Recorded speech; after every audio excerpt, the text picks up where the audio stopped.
예, 7월 29일입니다. 아, 진우님이 말레이시아 계시는구나. 말레이시아 덥지? 건강 조심하십시오, 진우님. 아, 제가 오늘 그 방송에서 하고 싶은 이야기는 뭐가 하면, 어제 또 미국 주식이 많이 쳤네요. 위로 많이 튀어 올라갔는데, 특이한 일들이 지금 일어나고 있어요. 특이한 일들이 일어나고 있는데, 미국의 GDP가 1분기에 2점 몇 프로 상승하고 또 2분기에 또 2점 몇 프로 상승했어요. 이거는 있잖아. 이런 데이터는 금리 인하기일지라도 또는 금리 상승 뭐 이런 걸 떠나갖고 이 데이터 자체가 굉장히 기이하다. 뭐 어떠냐면 이거가 그 개발도상국 수치라요. 미국에서 일어날 수 있는 경제 성장률은 아니라는 거지. 이게 하나 특이하고, 두 번째는 뭐가면 지금은 금리 인상을 하고 있는 시대야. 그리고 12차례 금리 인상을 했잖아.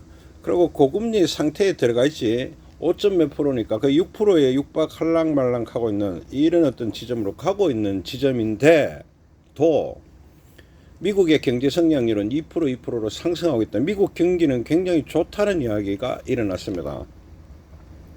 이거를 다 위배하는 상황이 일어나고 있는데, 그러면은 결국은 이거는 저는 이래 보거든요. 누군가가 의도했다고 보는 게 맞다, 이래 보는 게 맞겠지.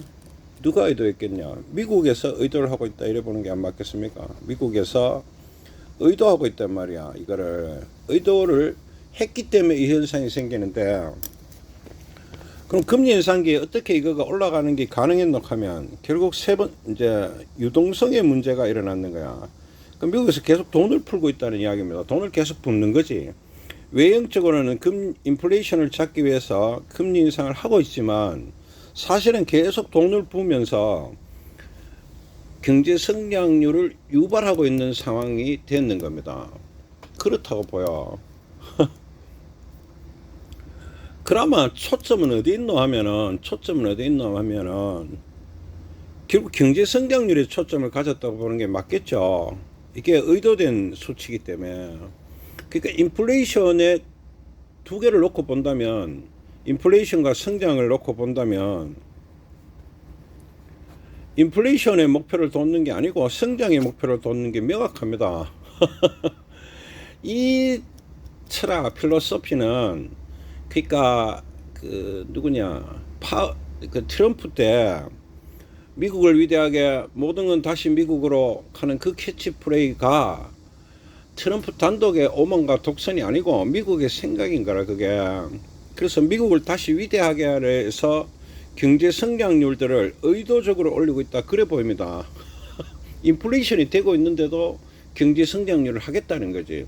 근데 실제로 이게 그래 됐는 것 같아요, 지금 보면. 그러니까 중국이나 한국 같은 경우는 지금 경제가 별로 좋은 상황이 아니잖아, 그자. 경제가 좋은 상황이 아니야, 한국은. 어? 좋은 상황이 아닌데, 그 뭡니까? 미국은 경제가 좋아지고 있는 상황이 일어납니다. 그러니까 뭐 미국 경제는 개판 날 거야, 미국 경제는 고점이기 때문에 큰 조정이 들어올 거야 라고 말하고 있는 사람들이 다 틀릴 뿐인 거야. 왜 틀리노 하면 비자본주의적인 방식을 통해서 의도를 갖고 그 경제 성장에 초점을 맞추고 있기 때문에 그렇다, 이래 보입니다. 그러면 그 미국에서 이 인플레이션에 대해서는 어떻게 생각하는지를 보면은, 인플레이션을 완전히 무시하는 건 아니지만 어느 정도 허용하겠다는 의지를 갖고 있다고 보여. 그러니까 목표 인플레이션 2%로 가기 위해서 노력은 하겠지만 안 되면 또 뭐 그 다음 주에 넘기보고 또 되는 대로 이래 가겠다는 거지. 인플레이션이 쉽게 안 잡히더라도 한 3에서 4%, 2%가 목표잖아. 말은 그래 하고 있는데 여기에 오면은 뭐 굳이 이거를 2%로 단기간에 떨어뜨려야 되는 의지는 없는 것 같아. 그래서 파월이 이전에 FOMC에서 밝혔던 게 뭐냐면, 어느 정도 좀 금리 인상이 잡히면은 금리 인상은 그만하고 유동성을 조금 축소하겠다, 이래 말을 하고 있거든.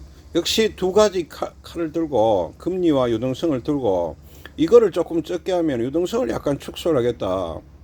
유동성을 축소하겠다는 말이 뭐고, 인플레이션을 조금 더 깔아앉히겠단 말이야. 근데 그 속에서 이 뭐 성장에 영향을 줄 정도로 유동성을 축소하지는 않을 겁니다. 그러면 어디 되겠어요? 인플레이션이라는 이 테마는 오래 갈 가능성이 높다 이래 보입니다. 자, 그 다음에 미국에서 성장의 포인트를 맞추는 게 명확한 것 같은데, 만약 그 논조가 계속된다면 주식은 박살나는 상황은 일어날 수가 없다 그래 보입니다. 자, 고점 대비 지금부터 30% 조정이 가능할 거야. 10% 조정이라는 거는 언제든지 가능하지만, 이거는 뭐 허용되는 수치지만, 뭐 30%가 40%가 빠질까 이런 개소리 속해. 그런 거는 일어날 수가 없는 거야. 왜 그렇나 하면, 문제가 생기면 미국은 내야는 유동성을 부풀 거거든. 불가능하다는 거지. 그래서 작년부터 올해까지 턴이 이총 올해 주식은 왔다 갔다 할 거야라는 거에서 크게 못 벗어날 것 같아. 그 만약에 어떤 임팩은 또 일어날 수 있겠지. 왜 그렇게 금리 인상을 하고 있기 때문에 임팩이 일어나면 사야 돼. 왜 사야 되는지 아나? 결국은 또 유동성을 부어갖고 해결할 거라는 거지. 실리콘밸리뱅크 은행에서 많이 봤잖아. 그리고 우리나라에 그 뭐고 새마을금고나 또 우리나라도 지금 한국은행에서 많은 채권들을 매입하면서 돈을 풀고 있거든. 어디다가? 은행에다가. 은행에 돈 풀었어. 문제 해결해 붙는 거지. 옛날 같으면 해결을 안 하는데 해결을 해. 이 모델은 사실은 일본하고 중국의 모델을 따라가고 있다.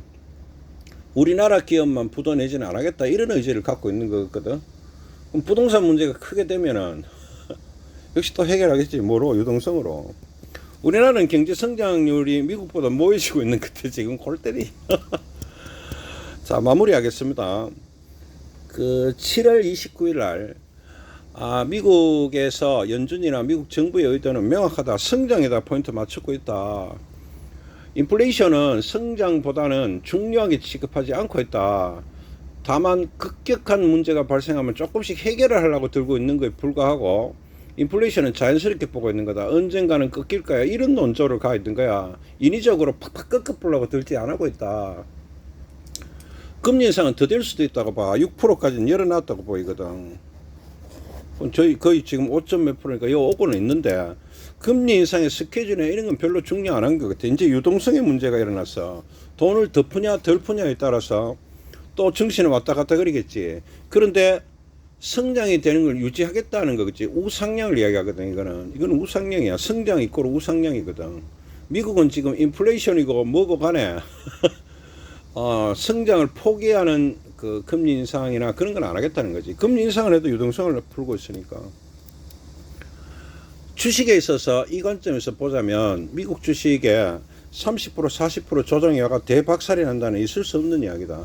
10% 조정은 이런 게 아니더라도 일어날 수 있다니까. 임팩트가 그거 정도를 이야기하는 건 아니고, 그 다음에 우리나라 주식 같은 경우도 그 우리나라는 미국에 연동을 하고 있거든. 그럼 이 논조의 성격대로 뛸 겁니다. 부분적으로 달라질 수 있을지는 모르겠지만 결국은 그 상단부로 올라가고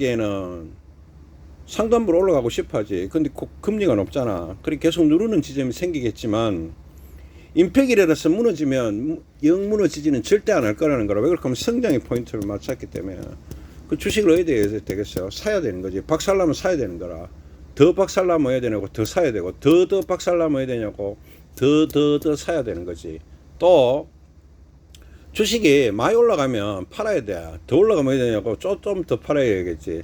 더 올라가면 해야 되냐고, 더 팔아야 되겠지. 이런 지점밖에 없다가 7월 29일 날 턴의 생각이고, 미국은 지금 성장이 우세이다. 미국을 위대하게가 우세이고, 인플레이션에 대해서는 그 다음째 문제로 생각하고 있는 거다. 아주 골 때리는 상황이네. 예, 이런 장은 처음 봅니다. 금리를 막 올리가 인플레이션이 꺾을 줄 알았는데 그게 포인트가 아니었다 하는 거. 예, 잘 참고하시갖고 봅시오. 참고해서 끝.